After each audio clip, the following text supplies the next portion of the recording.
Today we're going to be talking about introducing a third camera to a YouTube set.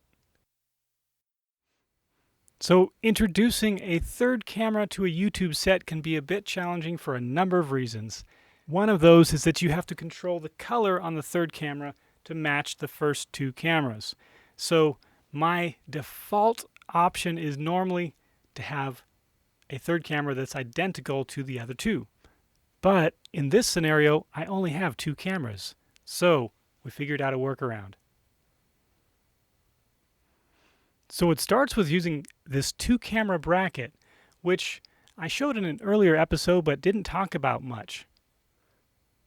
Now this two-camera bracket was sort of an invention that I created to make it possible to have more than one camera on one tripod. And there are a lot of advantages to having two cameras on one tripod. Saving space is the first, and just being able to have the shots locked down and all prepared ahead of time is another. You see, if you take a look at that bracket again, there is one missing camera. And yet, I simply use the quick release to switch the camera from one position to the other. So let's do that right now and show you what I'm talking about.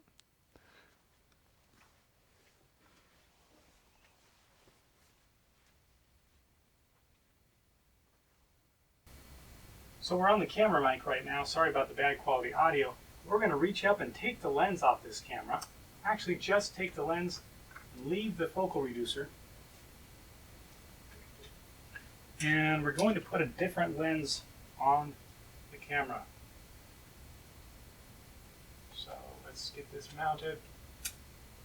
Okay, the first thing is you can tell that the aperture is definitely different for this lens. And we're going to open that up. Now we're not going to leave this lens here. This is just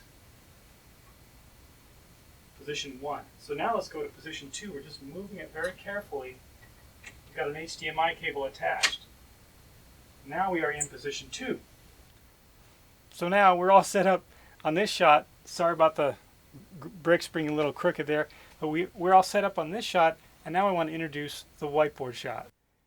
Sorry I'm using this mic here because I don't have my lav on right now, and it would be great if I had a wireless lav set up. I could just pretty much move anywhere.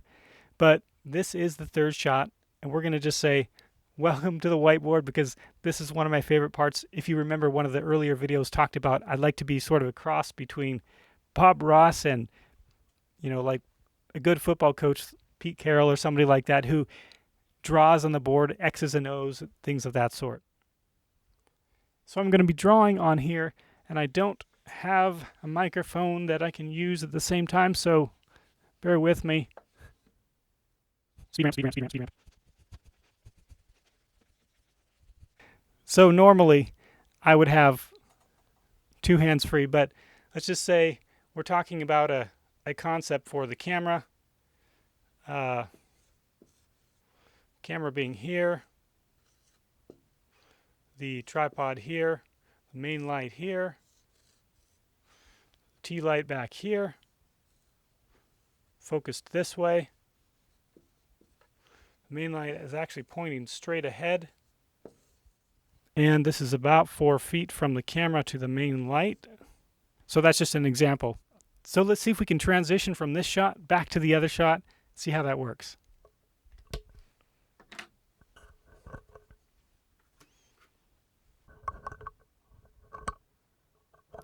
Okay, so we got our mic back in the right spot.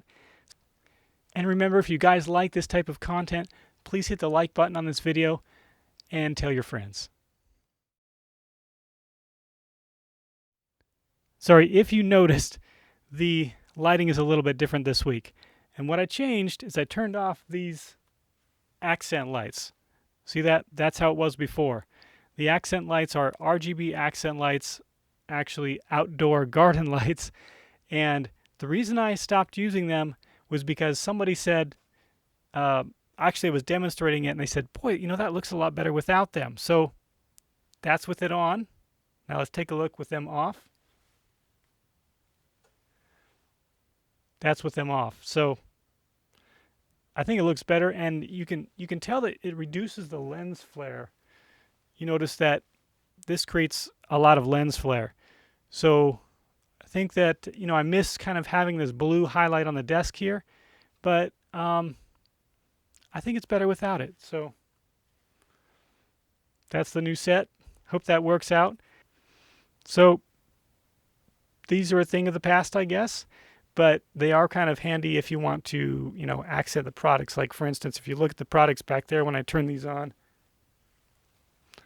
they do get kind of a nice little glint. And also when I pick up products here, like this, you can see there's a lot of highlight on this product, a lot less when I turn the light off. But, you know, I think it's just more real without it, right?